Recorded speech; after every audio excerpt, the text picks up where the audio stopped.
Hello friends, आशा करते हैं आप सब अच्छे होंगे।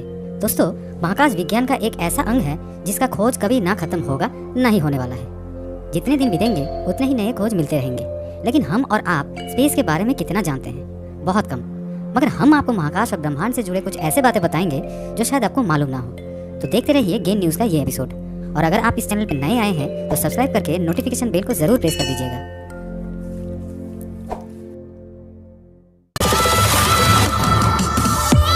फ्रेंड्स, पृथ्वी में हम जितना भी आवाज सुनते हैं उसका सबसे बड़ा कारण है वायुमंडल।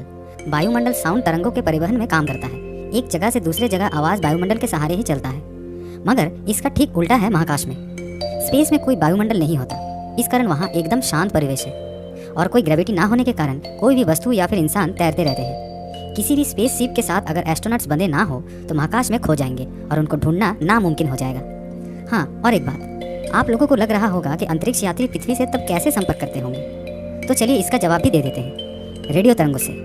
रेडियो वेव के सहारे अंतरिक्ष यात्री धरती में बने स्पेस स्टेशन के साथ संपर्क साधते हैं। हम सबको पता है कि बुध यानी मरकरी ग्रह सूरज के नजदीक है, तब जरूर इसका तापमात्रा अन्य ग्रहों के मुकाबले सबसे ज्यादा होगा। लेकिन ऐसा नहीं है। मरकरी में वायुमंडल प्रॉपर ना होने के कारण सूरज से निकला तापमात्रा वहाँ नहीं रुकता, बल्कि वापस फैल जाता है। सौरमंडल में सबसे ज्यादा टेम्परेचर होता है वेनस में। शुक्र ग्रह में कार्बन डाइऑक्साइड होने के कारण सूरज से निकला गर्मी वायुमंडल के अंदर ही रह जाता है, बाहर नहीं निकल पाता। इसके कारण वहाँ तापमान 462 डिग्री सेल्सियस रहता है, जो कि सौरमंडल का सबसे गर्म ग्रह है। दोस्तों, धूमकेतुओं को देखना किसे नहीं पसंद है। हमारे स्कूल में हेलेस कॉमेट के बारे में सुना था। उसके ऊपर हमारी उत्सुकता तभी से बढ़ी। लेकिन अपने आंखों से देखने का सौभाग्य शायद हम कम लोगों को मिला होगा, क्योंकि ये सामान्य धूमकेतु नहीं है। हर 76 वर्ष बाद ये पृथ्वी से दिखाई देता है। पिछली बार इसको 1986 में देखा गया था और अगली बार 2061 और 2062 के बीच किसी एक समय देखा जा सकता है। सूरज हमारे सौरमंडल के केंद्र में है और इसी को चक्कर लगा रहा है पृथ्वी और सब ग्रह। वैज्ञानिकों का मानना है कि सौरमंडल के ज्यादातर ग्रह, एस्टेरॉइड्स और कई चीजें हैं जो सूरज से टूटने के कारण बने हैं, यानी ये सब सूर्य के अंश हैं। लेकिन क्या आपको मालूम है, सौरमंडल के अंतर्गत जितने ग्रह, उपग्रह, एस्टेरॉइड्स, धूल, गैस, इन सब का लगभग मिला के जितना द्रव्यमान निकलता है उसका 99% सिर्फ सूरज का ही है। इसी के कारण सूरज का ग्रेविटेशनल फोर्स ग्रहों के ऊपर इतना ज्यादा काम करता है। ब्रह्मांड कितना विशाल है इसका अंदाजा लगाना मुश्किल है, और इस ब्रह्मांड में कितने आकाशगंगाएं हैं ये भी खोज के विषय है। लेकिन कुछ के बारे में जानकारी लगाया जा चुका है, जैसे कि एंड्रोमेडा, मिल्की वे, वर्लपुल और कई गैलेक्सीज। इनमें से मिल्की वे गैलेक्सी में है हमारे मध्यम वर्गीय तारा सन। खोजकर्ताओं के मुताबिक अब तक 125 बिलियन गैलेक्सीज को देखा जा सकता है, या फिर इनके बारे में पता लगाया जा सकता है। और हमारे मिल्की वे आकाशगंगा में 100 से 400 बिलियन तारे हैं। पृथ्वी से सबसे नजदीक में स्थित स्पाइरल गैलेक्सी है एंड्रोमेडा गैलेक्सी। एंड्रोमेडा जैसे कुछ और गैलेक्सियों के बारे में आपको हमारे इस चैनल में मिल जाएगा। अब आते हैं पृथ्वी से सबसे दूर में स्थित गैलेक्सी GN-Z11 पे। ये सप्तर्षि तारा मंडल के अंतर्गत हाई रेडशिफ्ट आकाशगंगा है, जो 32 बिलियन लाइट ईयर्स दूरी में स्थित है। करमान लाइन एक ऐसा अंतर्राष्ट्रीय मान है जिससे पृथ्वी का वायुमंडल और अंतरिक्ष में सीमा और उनके बीच का फासला नापा जाता है। फेडरेशन एरोनॉटिक इंटरनेशनल के मुताबिक सी लेवल से 100 किलोमीटर ऊपर वाले रेखा से करमान लाइन शुरू होता है। लेकिन नासा और यूएस एयरफोर्स इसे नहीं मानते। उनका ये नाप समुद्र के जलस्तर से 80 किलोमीटर ऊपर में से शुरू होता है। अंतरिक्ष में वायुमंडल नहीं है, लेकिन अंतरिक्ष का तापमान है। बैकग्राउंड रेडिएशन, जो कि एक इलेक्ट्रोमैग्नेटिक रेडिएशन है, उसके अनुसार स्पेस में तापमान -270.45 डिग्री सेल्सियस है। दोस्तों, वेनस को अपने एक्सिस में एक चक्कर घूमने के लिए 243 पृथ्वी दिवस के बराबर समय लगता है, लेकिन सूरज के चारों ओर घूमने में 224.7 पृथ्वी दिवस लगता है।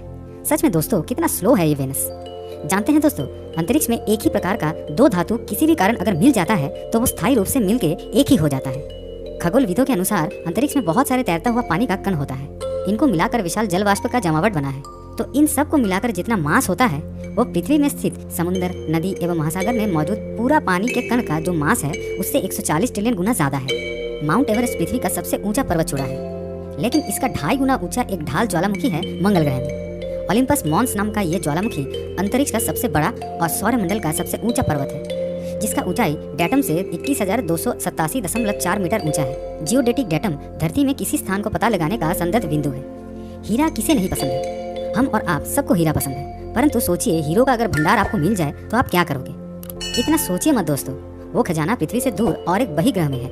55 कैनक्राई ई नाम से एक्सोप्लैनेट 30 अगस्त 2004 को खोजा गया था।